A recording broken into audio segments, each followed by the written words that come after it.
ایک شخص عمر بن خطاب رضی اللہ تعالی عنہ کے پاس آیا اور عرض کی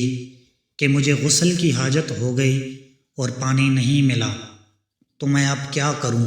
اس پر عمار بن یاسر رضی اللہ تعالی عنہ نے حضرت عمر بن خطاب رضی اللہ تعالی عنہ سے کہا،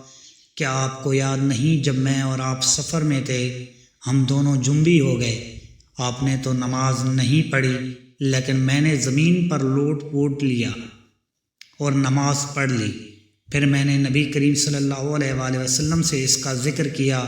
تو آپ نے فرمایا تجھے بس اتنا ہی کافی تھا، اور آپ نے اپنے دونوں ہاتھ زمین پر مارے، پھر انہیں پھونکا اور دونوں سے چہرے اور پہنچوں کا مسح کیا۔ صحیح بخاری حدیث نمبر 338۔